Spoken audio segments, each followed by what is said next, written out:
Morning. Good morning, Stephanie. How art thou? I am well. That is a beautiful background. Well, thank you very much. I wish I could say I am there right now. This is this is St. Peter's Cathedral, I believe, the Basilica in Rome, which I went during college, and someday hope to be back. My wife, even though she's a theologian, she's never been there. So someday we will go. Well, that's definitely got to be on your to-do list in the not too far distant future. That is my hope. So perhaps some of the participants in today's webinar, as I can see, they're coming in rapidly. I think we have 25 people who have joined us out of the 60 people who have enrolled. So why don't we give them just another minute or two to join before Yes, we'll give people another minute or two to log on. We have a big webinar today planned. A lot of participants were eager for that, and I'm thinking everyone's kind of eager to be done with COVID and turn the corner and just looking optimistic. So that's really the focus of our webinar today. I certainly am optimistic. Now, I know your husband is a physician. Has he received his COVID vaccination? He has not. They were expecting it before the end of 2020. That has not happened yet. I think he is maybe the third tier to expect it to receive it. Now, my daughter, who works in a hospital, has received hers and will be getting her second dose in a week. Oh, marvelous. Now, are you aware of where people who were employed by churches as stewardship professionals, are we near the top of that ranking? I don't think so. I wish. I fondly wish. I think what they really need to do is just fill the stadiums, the baseball stadiums, or even the football stadiums, but even the churches, just fill people in them. One door, people coming in, the nurses giving injections and their little shot and their little piece of paper saying they got their shot, and then head them out the door. Great. I would do anything. Absolutely. Well, Stephanie, it looks like we've got 31 people on board, so we're above our half mark. So let's reward those people on time, and shall we begin? Let's do that, Dennis. Okay. Well, good morning, everybody. I'm Stephanie Barone with Church Development, and thank you all for signing up for our webinar. The title for today's webinar is Preparing for a Capital Campaign in a Post-COVID-19 World, sharing our insights from 25 years of experience and over 200 capital campaigns, although this is our first pandemic. Right. Thank goodness. Maybe, hopefully last. Hopefully, yes. We like to make this interactive, so we would like to hear from you. So please use the chat function or the Q&A section. Either way, we'll take a look at that. And that's on the bottom row of your computer. You can fill out a question. If you have a question about the webinar, maybe something we haven't addressed that you're curious about, and share what's going on in your church. We'd love to hear success stories, or maybe just questions you have about what you could maybe do a little differently in your church. Anything related to just giving of time, talent, or treasure. And these slides will be available about 24 hours after the webinar. We record the webinar, we'll send the slides and the webinar recording to you. And even for those who signed up but were not able to make it at the last minute, we'll get that as well. And we download it onto our website, as well as we have a YouTube page. So there's several ways you can get this, and feel free to pass it on to any colleagues or friends who might benefit from it. You can reach out to us. Like I said, the slides and recording will be emailed within 24 hours. We have resources available at churchdevelopment.com, our website. You can email us at office@churchdevelopment.com, and that is my email, but if it's a question for Dennis or someone else in an organization, I'll be sure to get that to them right away. And finally, you can call Dennis, and that's his number right there. If you have any questions, need any help with coaching or planning for a capital campaign, feel free to reach out to him. So Church Development was founded in 1992. Our mission is to increase generosity without fundraising. Over $200 million in church capital campaigns have been raised, and over $800 million in annual stewardship giving to ministries. Like good stewards of the manifold gold of grace of God, serve one another with whatever gift each of you has received. And that is the foundation for what we do. Church development is different from other church capital campaign consultants. First of all, we're based in scripture and 30 years of both research and experience, putting those together. The ask is based in prayer, not pressure. Typically, church development will see an increase in weekly giving for 3 years after a capital campaign, and planned giving programs begin after the capital campaign. Agenda for today's webinar, we're going to harness the principles of stewardship, looking at context, where your church is in relationship to 217 other churches that we've been keeping tabs on, that we've been working with over the years. Before you launch, what are some key performance indicators that you need to look at and getting your priorities right now? And what are the specific next steps that you can take?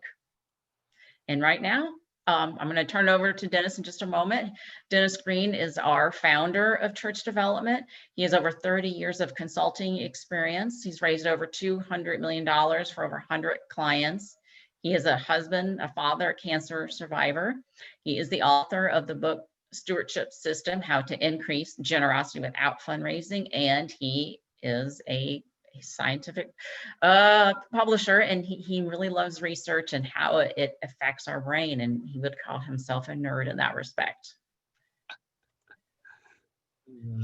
Well, thank you very much, Stephanie. And a nerd, I think, would be an understatement. My wife regularly reminds me I can go 0 to boring in 2.7 seconds. Well, so prepare to be bored, okay? So you'll have an avalanche of information and statistics and some pretty good case studies, but I welcome you to send in your questions and comments in the chat function. So Stephanie is going to help me. I'll be looking at that as we go. But the chat function is, if you move your cursor down at the bottom of your screen, you'll see you have an ability to click and type a note or a question. So Stephanie will interrupt as we go.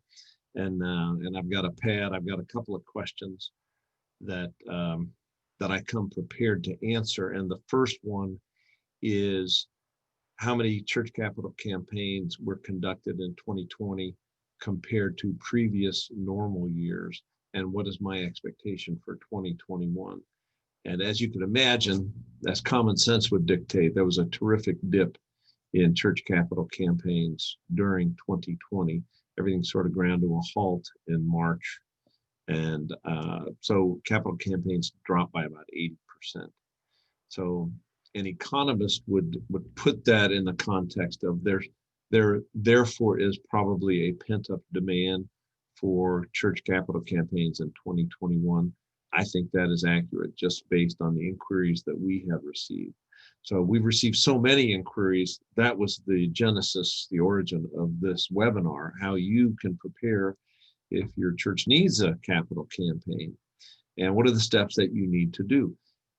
I feel like the gift that we can give you is really context, and context from the macro big picture, looking at all different churches and nonprofits throughout the United States, as well as nonprofit organizations. And we're going to help you do this self-examination. This key performance indicators is a great way to look at, to answer the question, how do I know when I am ready to launch a church capital campaign? Now, this subject is very important to me personally. My conversion experience happened in 1979, July of 1979. I'd taken a 5-day float trip down the Congo River. My first job after college was just like my mom's first job. So it's kind of funny what I inherited from her.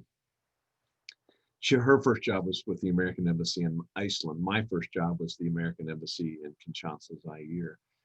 And on my time off, I took this 5-day float trip down the Congo River and accidentally walked into a war zone in Angola. There's a little province, Cabinda, Angola, just north of the mouth of the Zaire River, and I just walked into a war zone. And I was mistaken for a participant in the war.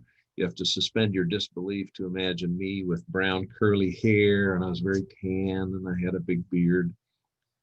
And I was confused for a war participant, and these two gentlemen saw someone like me in their village with a gun, and they were convinced that the right thing to do was to kill me on this beach. And so I grew up Catholic. I went to a Baptist college, so I knew several different ways to pray. But at that moment, it was not time for a Hail Mary or a Hallelujah. So what came out of me was the prayer, "Dear God, into your hands I commend my soul." And I said that as I shut my eyes, prepared to die. And then the miracle happened. They didn't kill me.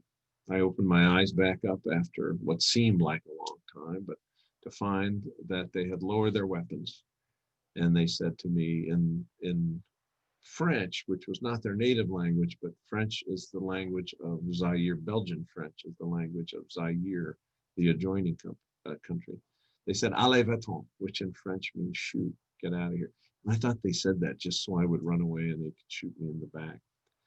And I did run. I was on the track team in college, so I could run pretty fast. I ran away as fast as I could. So that was miracle number one. And then the second miracle was the change that happened within me.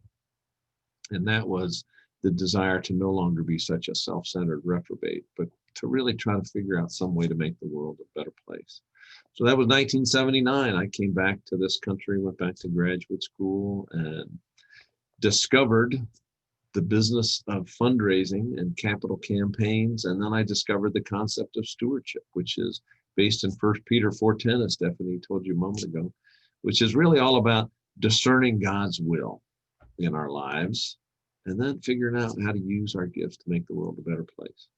So since then, we've helped hundreds of churches raise hundreds of millions of dollars. That's how I met my wife. I made a lot of friends. It's really very fun work. So anyway, there's a ton of experience and motivation that I'm going to give to you at a very high speed. So I welcome your interruption with lots of questions. Dennis, I have an interruption to start with.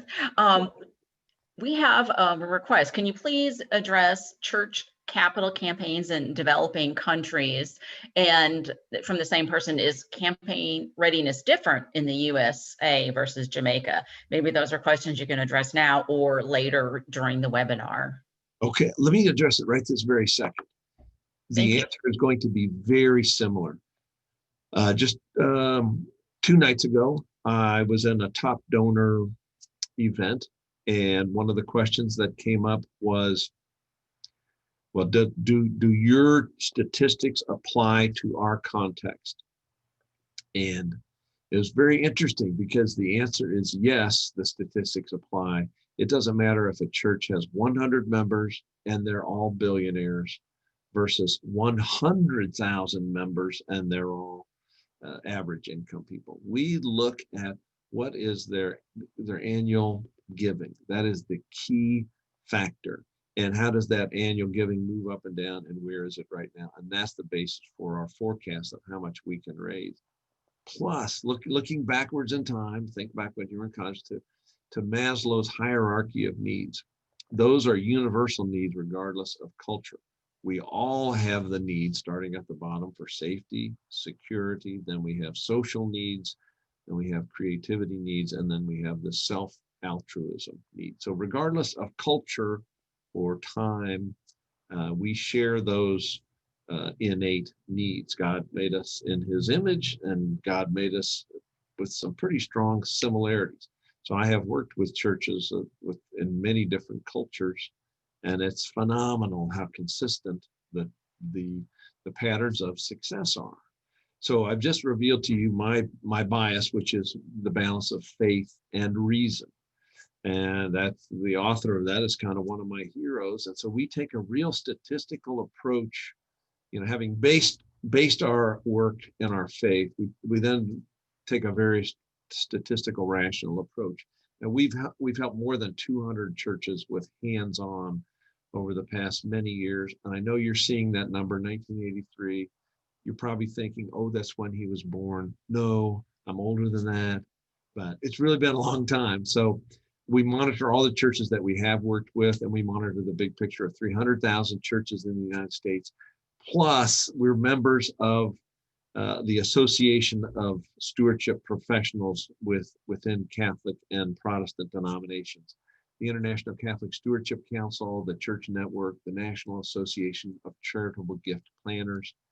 We also monitor the nonprofit organizations of the world. And fundraising is an enormous business in this country. I should say charitable giving, because I don't look at what we do as fundraising. I really look at it as stewardship. People who are aware of 1 Peter 4:10 and just see themselves as a conduit for God's blessing. Their lives are happier, they're more fulfilled. And that when we say we want to facilitate giving without fundraising, we think fundraising is an internal job. It is a discernment process and not a high pressure process. So I bring to you lots and lots of big picture context. And Dennis? Yes. I'm sorry, we have another question. And first I want to say thanks to everyone for their questions. We really appreciate it. This question is, does the church capital campaign work the same as a diocesan capital campaign? That's a very good question. There are many similarities, but the management of a campaign for a diocese just requires a great deal more logistical support. So it is literally taking a troop of elephants over the Alps to run a diocesan. I've run diocesan capital campaigns, and they are very challenging. They are very important. But the key difference is in a diocesan campaign, you are much more statistically driven than in a local congregational campaign. The local congregational campaign is really going to be dependent on the second of the three key performance indicators that we're going to cover. And that second factor is all about affection, consensus, and engagement. You can't really have a high level of those factors on a diocesan level, but you can definitely manage those things on a local congregation level. Now, since I have some experience running diocesan campaigns, I would happily answer many more questions, years of experience. If you're considering a diocesan campaign, call me and I will share with you my spreadsheets and my analysis on what your expectations ought to be and what are the keys to success. Now, looking down to the micro view, to your local congregation and comparing you to many other churches in this country, between 36 and 45% of churches had a decrease in giving, 25% were stable, and 30% had an increase in giving. So we're going to look at the stable and the increase in giving. What's the primary factor? They adapted to this new environment and they implemented a digital presence, which means they made it giving easier by people's cell phones. That's really one of the key factors. And the key failure analysis factor is when people don't take our business seriously, money doesn't come in. That we've got to be very professional. We've got to elevate our game. Unfortunately, the amount of money given to churches has decreased dramatically in the past 20 years. It used to be half of all charitable giving went to churches. Now it's only about a third. That's enormous. Now, looking at the entire business of charitable giving, the big surprise is giving is up. Giving was up in 2019 about 2.9%. Giving will be up when you see those reports at the end of 2020. Giving is actually up. Isn't that remarkable? Well, who's the giving coming from? It's the giving increases have come from the top strata of donors. That's where. So why is that? Well, we'll cover that in just a moment. Giving is down among nonprofit organizations and churches who do not conduct fundraising deliberately. Here's two statistics that are horrifying, and please remedy this in your church right now. Half of all churches don't do an annual campaign. Please do one. 60% don't have a stewardship committee. The most common failure is that every church has a finance committee, and then for about a month a year, they put on their stewardship cap and do a stewardship campaign. That doesn't count. Stewardship is not fundraising. It's not something we can switch on and off. It is a set of beliefs about we're conduits for God's blessing, and it's interwoven with how do we behave. Well, stewardship is not just money. It's all about volunteering and discerning God's will in your life. That's really what it's about. So if we facilitate that, then we know generosity is the outcome. Now, I'll give you a book I wrote titled The Stewardship System, How to Increase Generosity Without Fundraising. I wrote that, and because I wanted to help churches design a system where you don't have to bring high pressure for people to give.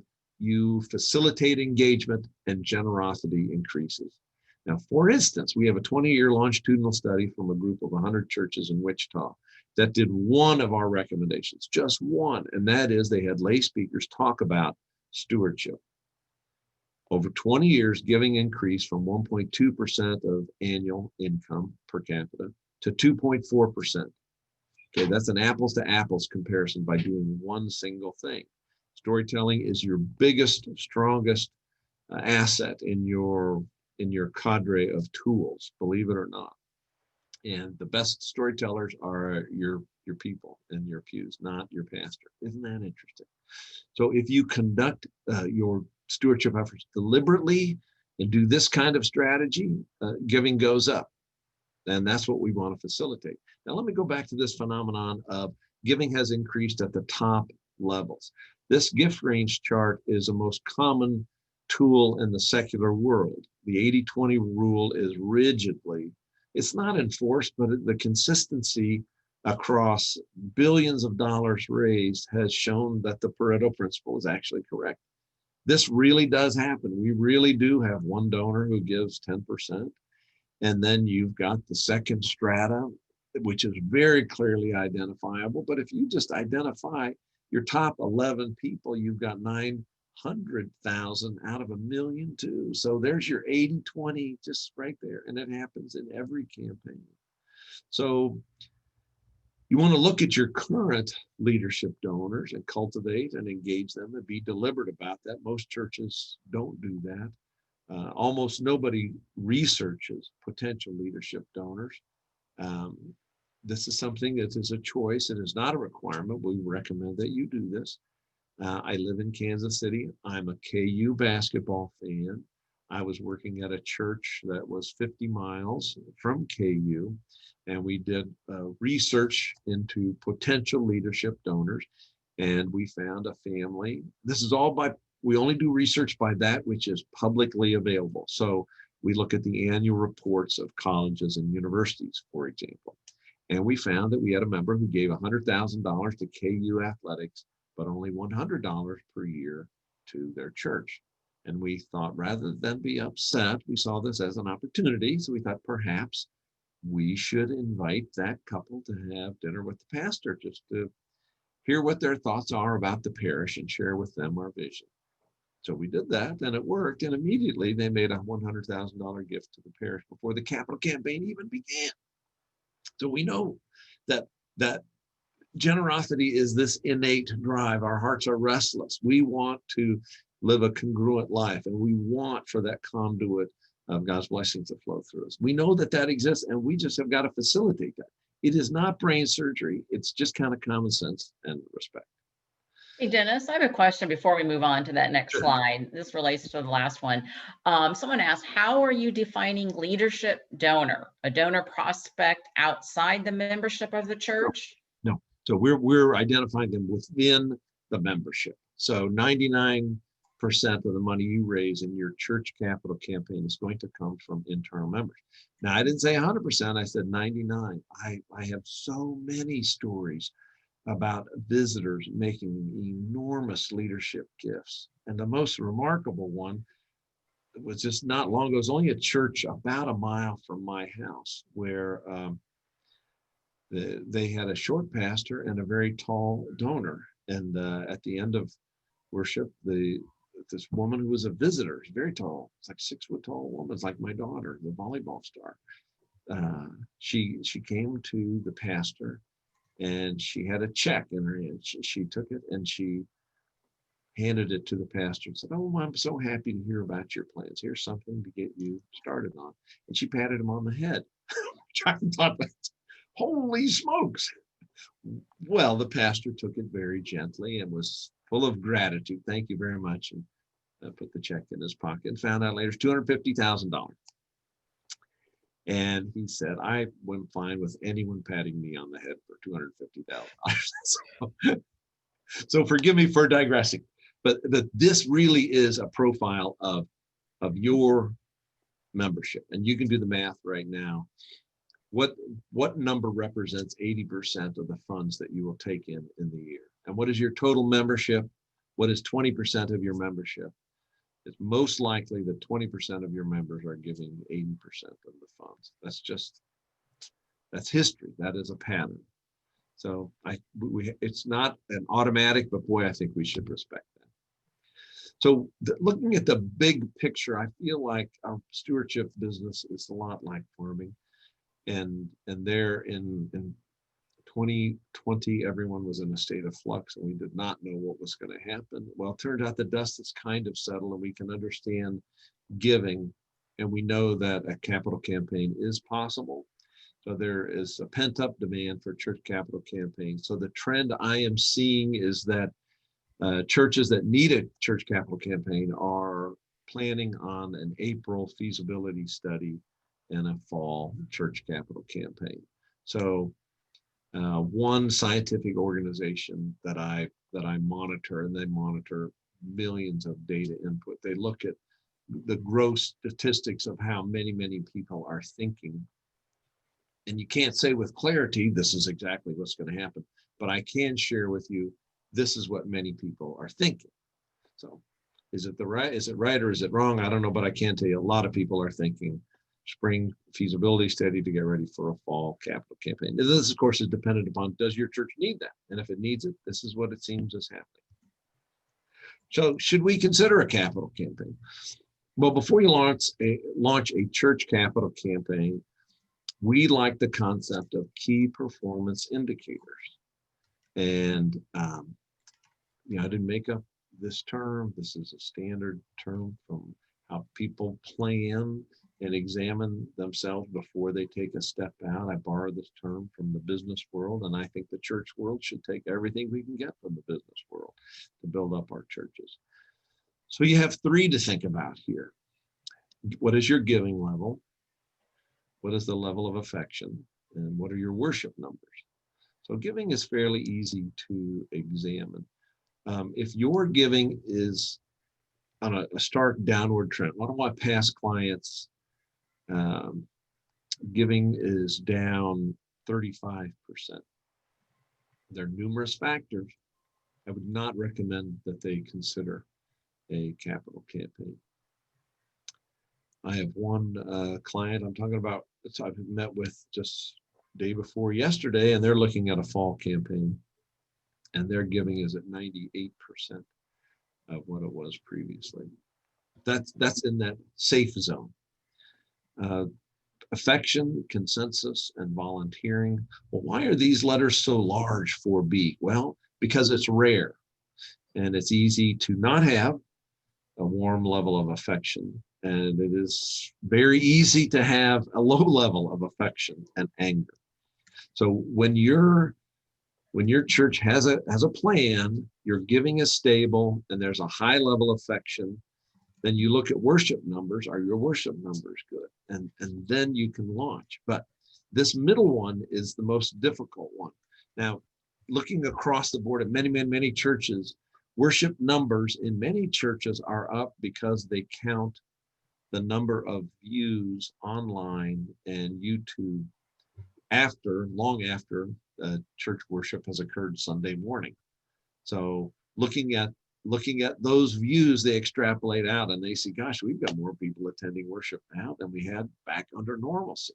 So if you're good on A and C, giving and worship numbers, then you've got to narrow in on B. That is the most difficult thing to achieve.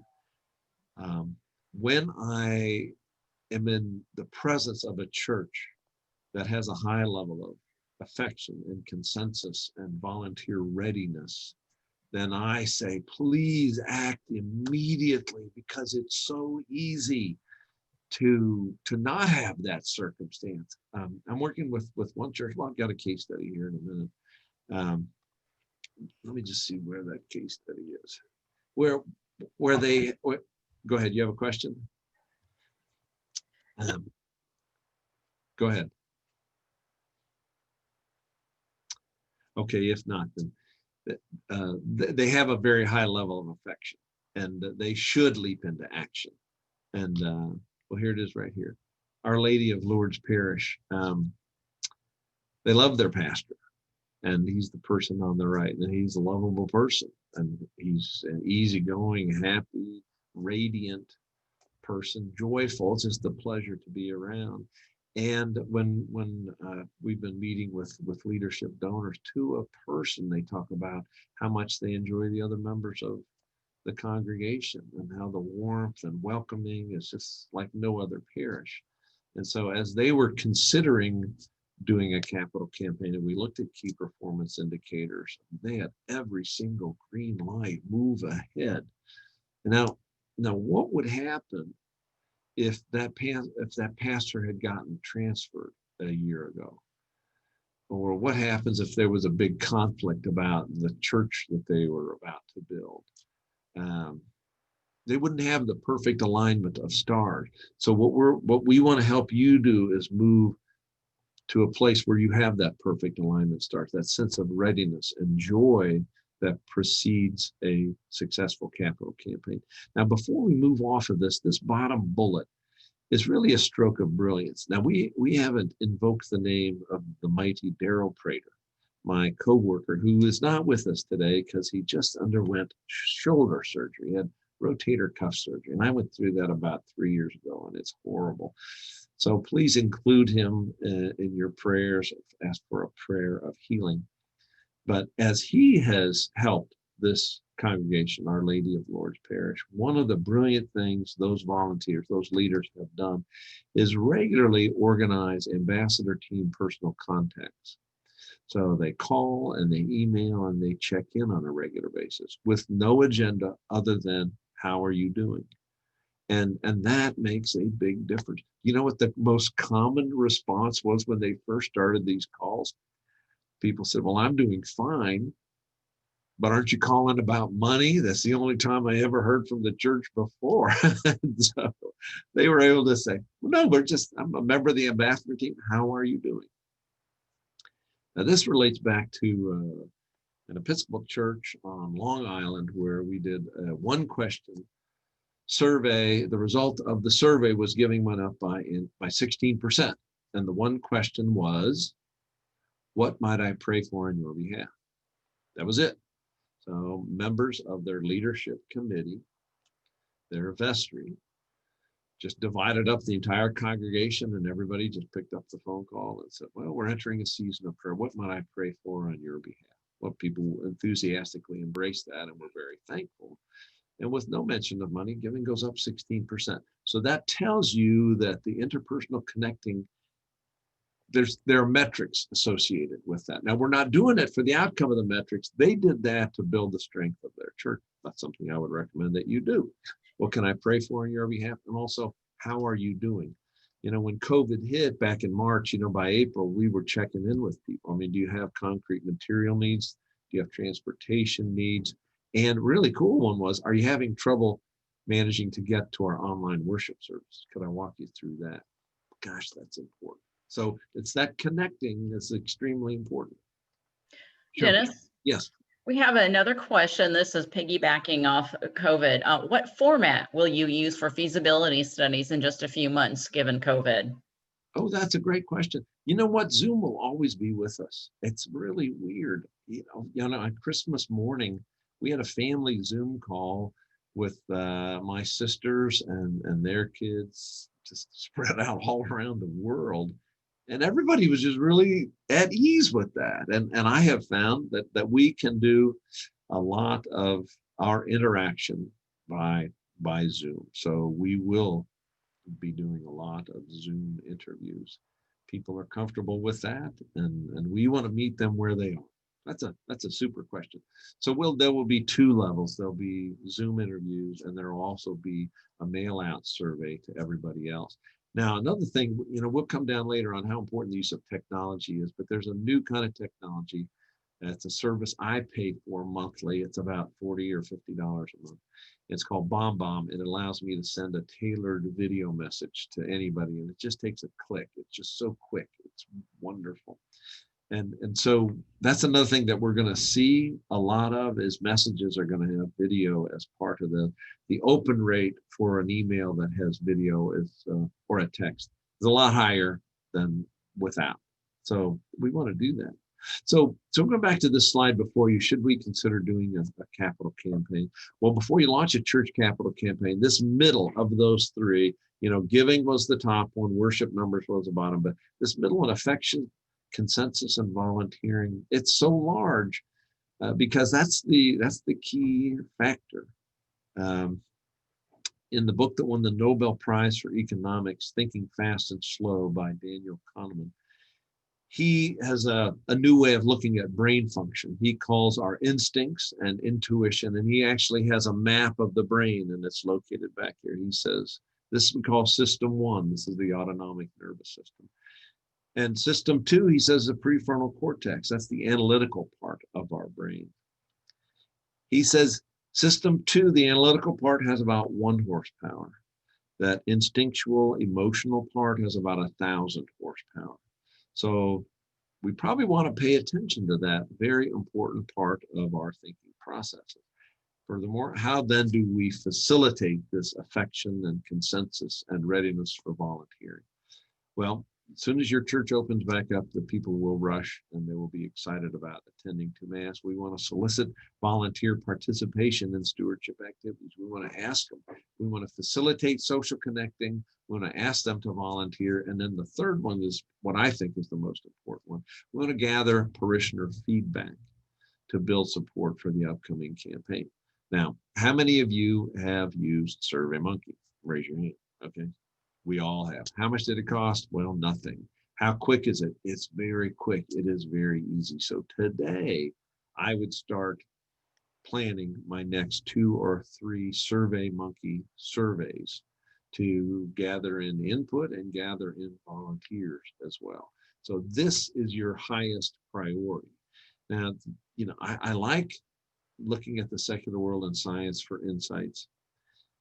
And as we look at our needs, our unmet needs, and putting that in the Maslow's hierarchy of needs paradigm, this is scientific, but it's also kind of common sense.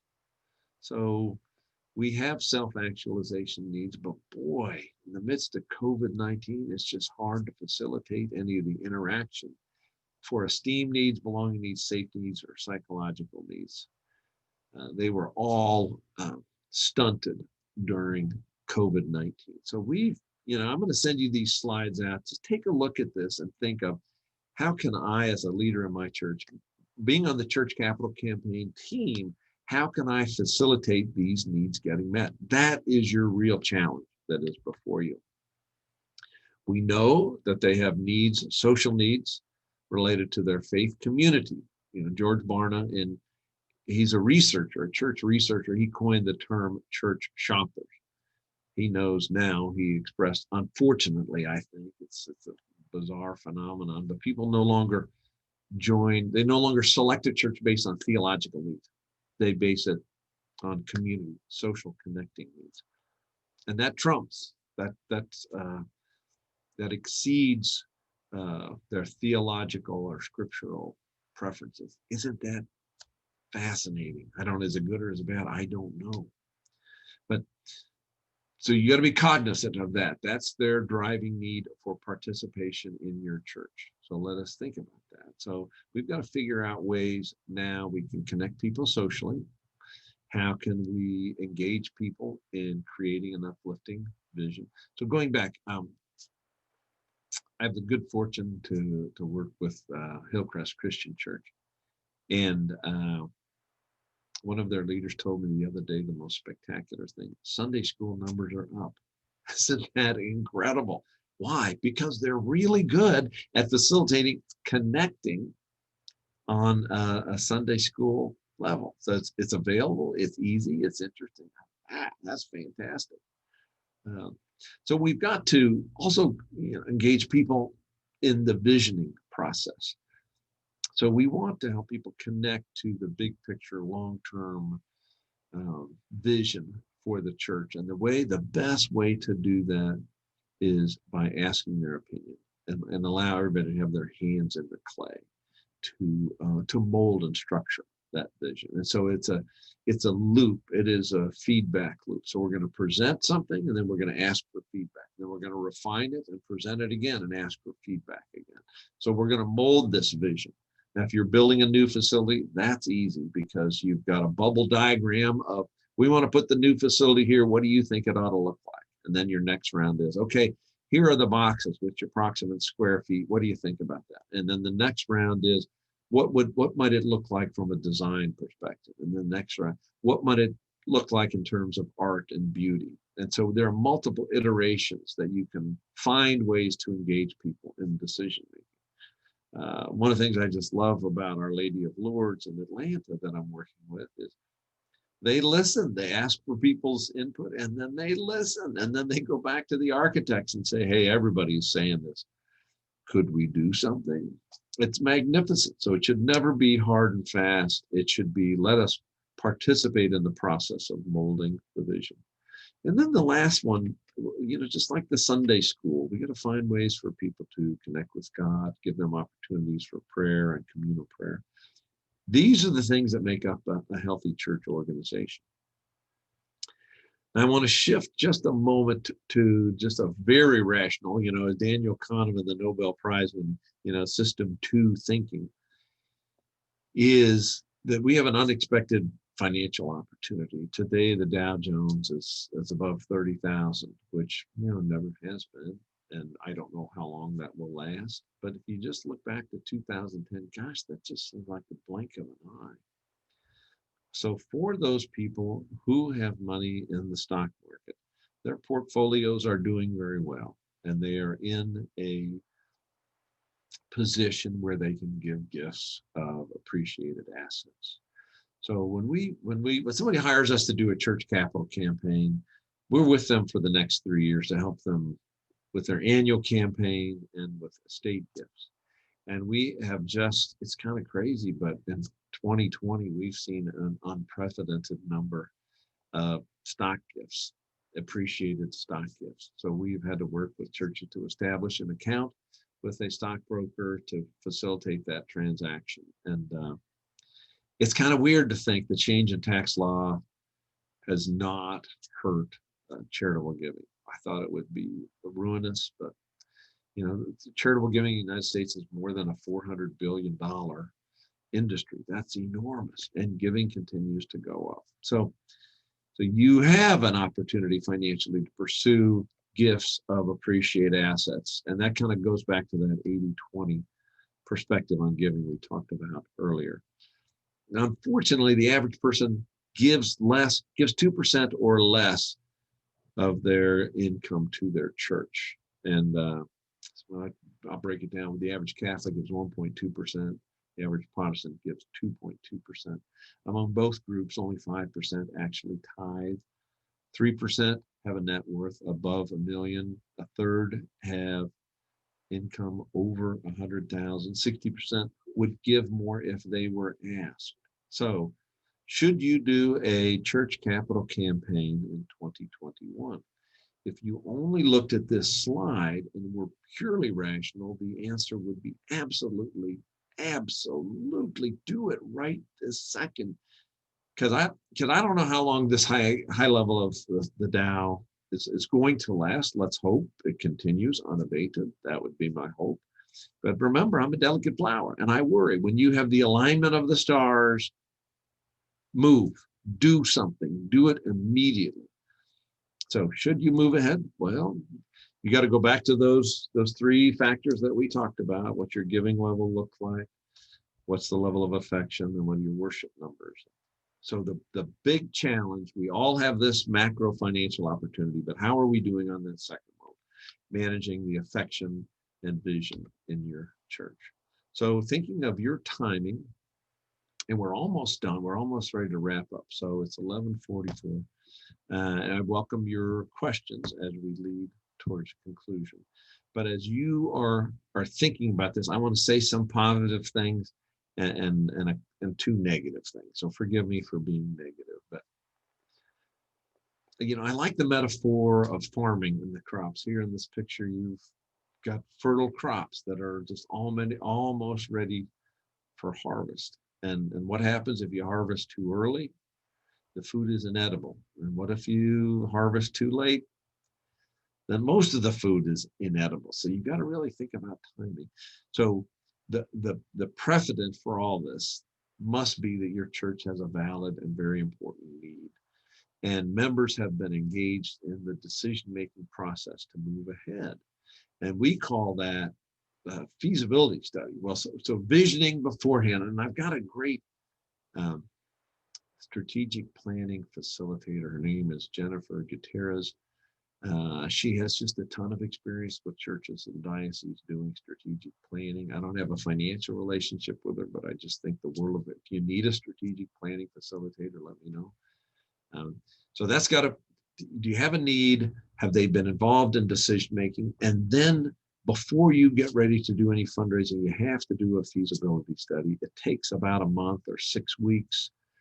We charge $14,000 for that. It's like an x-ray before surgery. I would absolutely do it. It's easy to ruin a campaign. It's difficult to pull one off, but boy, I would sure want to know what I'm getting into before I launch a capital campaign. Churches who have experts on board raise more money. I've got a statistic for that. We keep track of every church that does a church capital campaign without having a consultant. And what we discovered is that usually they raise 50% of the annual giving in 3-year pledges. 50% of annual giving in 3-year pledges. That's a normal outcome when a church just wants to go ahead and do it on their own. When they hire a professional, when they hire us, they usually raise 250% of annual giving. So 2.5 times annual giving in 3-year pledges. That's what we usually raise. So you can do the math. Now, if you only need to raise 50% of annual giving, you don't need to hire anybody. I'll give you my book on how to do a stewardship-based church capital campaign. Just send me an email. That's a digital book. We can just send it to you, and you'll get everything you need on how to run a church capital campaign. And most likely, you'll raise 50% of annual giving. If that's all you need, super. If you need to raise 2.5 times annual giving, or 3 or 5 or 7 times, we just recently raised 7 times annual giving for St. Anne's. It was a Catholic church for the renovation of their church and building a new chapel. And we raised, I think it was over 700% of annual giving. When you have to raise those big numbers, then you really have to take a professional approach.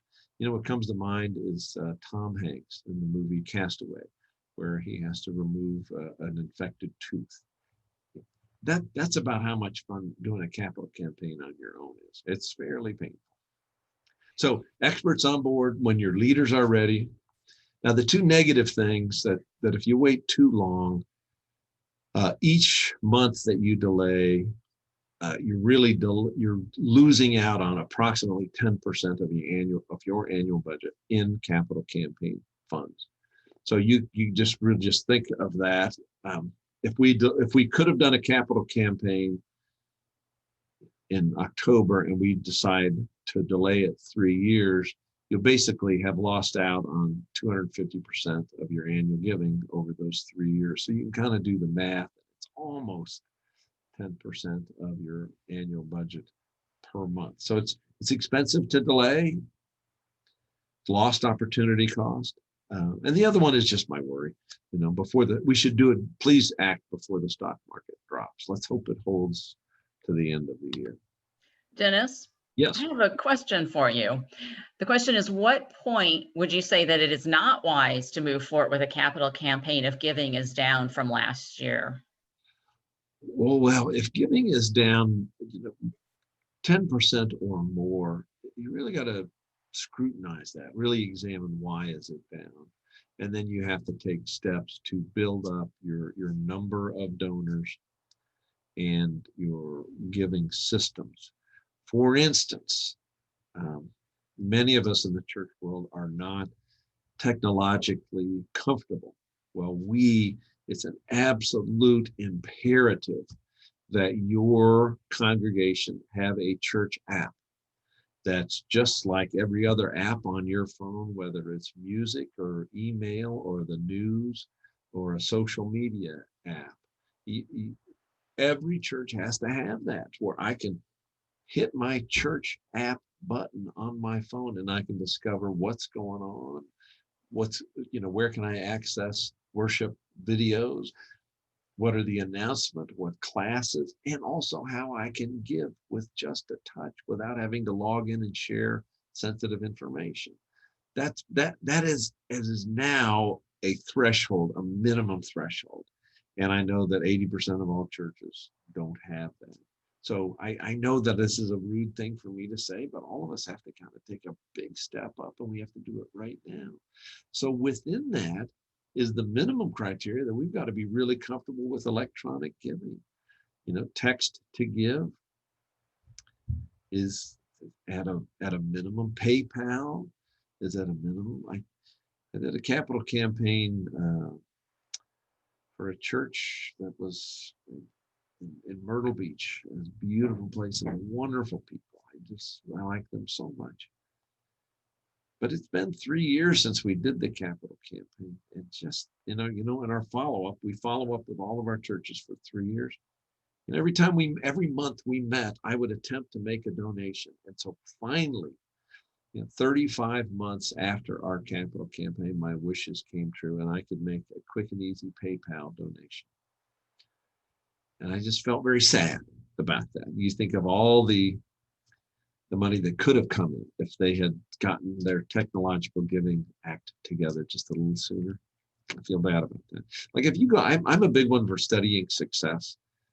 I would encourage you to go to the biggest nonprofit organization's website and click on their giving and just see how that is. Go to Red Cross, Big Brothers, Big Sisters, United Way, go to any of those and just see how easy it is. And we in the church world, I would like the church world to be in existence for when my children and grandchildren become active in their churches as adults. We've got to get our game on. It's just dangerous if we don't. I worry about that a lot. So what are your next steps? We're about to wrap up, and please click in if you have any other questions, please click and let me know, or you can send me an email. I can respond. And we have a lot of free resources on our website as well. But the first thing I would like you to do is please convene a team of leaders, even if it's just 3 or 4 or 5, just to discuss what are our unmet needs before we move into action, which I think for most churches is going to be number 2, building consensus, gathering input, surveying members to connect and find out where they are, establish an ambassador team for checking in with people just to get the social connecting happening. Those are extremely important. And after you've got that going, if you have to get that momentum moving ahead where you're connected and you're moving, then the next step is to plan a feasibility study in the spring, which is a feasibility study is a survey of members. What do you think and how do you feel? And when we do that, our report is how much can you raise and what do you have to do? And so it's absolutely critical. When I had my rotator cuff surgery, they did numerous x-rays to figure out what was wrong and what they had to do.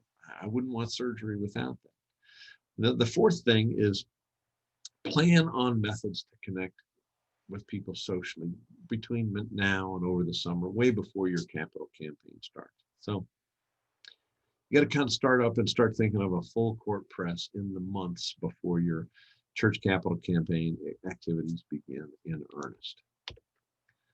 All right, so our next webinar, and let me pause 30 seconds for any last questions. There is one more question. This will have to be our last one, I think. Are there any different causes in a capital campaign that tugs at a donor's heart more than others? For example, seminaries, retired priests, improvements to a cathedral, or other churches. So what tugs at their hearts the most? Well, I'm so glad that you asked. I feel like I lead a really boring life, and most of my work is doing debt campaigns. Debt doesn't really tug at the hearts. It's not a fuzzy, cuddly, lovable thing. It's a concept, and it's not exciting. The most exciting thing you can do is build a new worship space. So we've got this answer stratified for you. So the most exciting is building this new worship space. The next is the new construction of education and meeting space. So both the the social and educational. And then below that, the next strata is renovation of those two things. And then the last is debt. And that's where I spend most of my boring life is working on debt campaigns. So if you've got a debt campaign, it would really be super if you could think of, is there a renovation we could do? Is there some social justice activities we could include in this? Another thing I love about Our Lady of Lourdes in Atlanta is they've set aside a chunk of their capital campaigns for helping people who are less fortunate and social justice. They're just a pack of saints. They're just a pack of lovely people. And I can't wait till COVID is over so we can go to church there. And besides that, they've got spectacular music, so I just can't wait. So you got to figure that out for yourself. How can we create an attractive component to include if you've got a real boring project? And if you're going to give me a call, I can give you 10 ideas that I have seen work. And maybe why don't we do that for a blog or a webinar, Stephanie? Let's put that on the calendar. Okay. All right. So in conclusion, I will say, call me. My number's on there. You'll get these slides. Call or email anytime. As you can tell, I'm a nerd. This is my life. I love fundraising, and it's a pleasure. If you conduct it the right way, and the right way is to take a more prayerful approach and not a high pressure. You have to do the ask. That's an absolute requirement, but you can do it in a gentle way. And that's why we raise more money than anybody else. And then annual giving goes up and the state gifts go up as well. So the way you do it is absolutely important. So if we can help, please give me a call or send me an email. Thank you so much for coming here today, and let us know if we can help. Go forth and God bless. Bye-bye. Thank you, everybody. Bye-bye.